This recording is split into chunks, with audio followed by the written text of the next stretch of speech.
Hello and welcome to learning about part 1. Today we're going to learn about overthinking. Overthinking is the art of sabotaging your own brain by flooding its capacity with a prominent and recurring thought. There are many terms associated with overthinking, such as rumination, analysis paralysis, overchoice, and many others. Overthinking can either occur as ruminating about the past or excessive worry about the imminent future. It can be caused by stress, insecurities, doubts, regrets, and much more. Most common are abundance of choices, leaving a person overthinking, or the unclear communication from someone else, leaving room for hypothetical scenarios. It can occur in a professional or personal environment and be connected to other individuals or situations in need of a decision. Already the ancient Greeks had tales warning their people from the dangers of overthinking. In Aesop's The Fox and the Cat, the fox boasted to the cat of how many possibilities he has to escape of an attacking dog, while the cat had only a few. When the dog eventually attacked them, the cat decided fast and got away. Unfortunately, the fox was feeling paralyzed by being unable to decide which escape route he wanted to choose.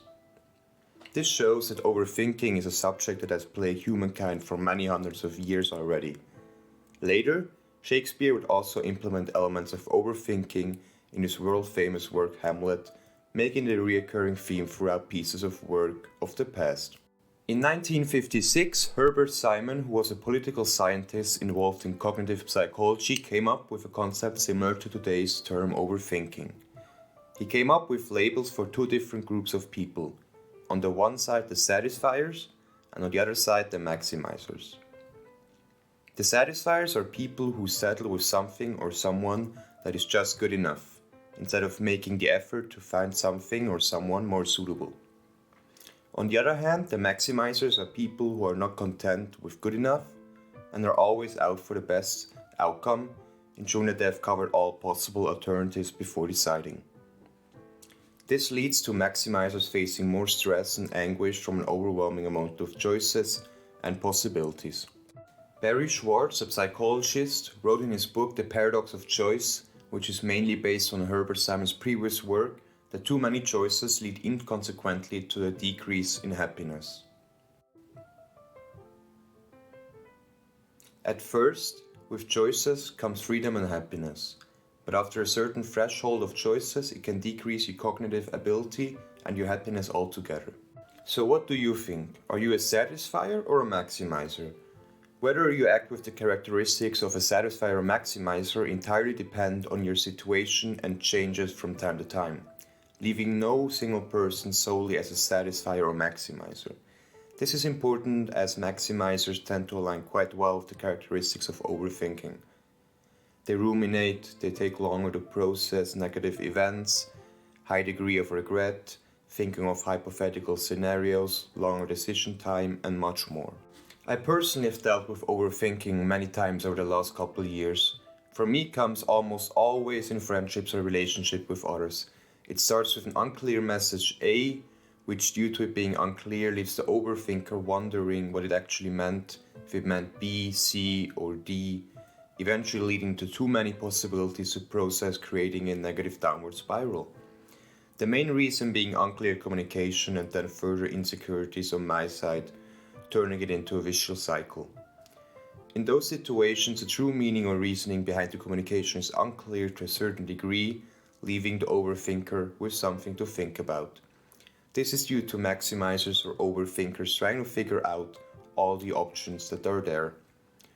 What these hypothetical options imply for the relationship, and if not communicated clearly, could leave the maximizer overwhelmed. So, what can we do against overthinking?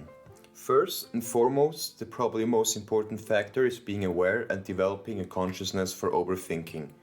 No one can tell you that you are overthinking or ruminating except yourself. Therefore, realizing that you possess a tendency to overthink is an important first step. A second step should be clearly defining your needs and wants. When clearly defined, this will make communication with others much more constructive as you are perfectly aware of what you need and want. Next, clear communication is key when trying to prevent overthinking from happening. Precisely communicate to others what normally makes you start overthinking and try to work on a solution that works for everybody. Are you overthinking because communication was unclear and left you with many questions? Communicate that to others and let them know that it is unclear to you and that you have open questions. This will help your situation by letting your opposite know that they left room for interpretation and therefore you don't know how to react. And in a worst case scenario, it shows you how people feel about you and your emotions. If you are already stuck overthinking, try to write down your recurring thoughts. For many people, this helps to get the thought out of their immediate thought process. Also, generally, journaling can have a huge positive impact on overthinking and creating a positive structure for yourself. It is very important to never forget that no matter how hard you try, you cannot control others. If you accept this and internalize this, you will be less prone to situations of rumination. Lastly, if your overthinking is already so bad and chronic that all this has no effect on the situation, it would be best if you look for professional help and get yourself out of the situation. Thank you very much for watching this video on overthinking. I hope you could learn something and that you enjoyed the video. Please leave any constructive comment or recommendation down below in the comments. Thank you to all the people that subscribed. Thank you very much for supporting our adventure.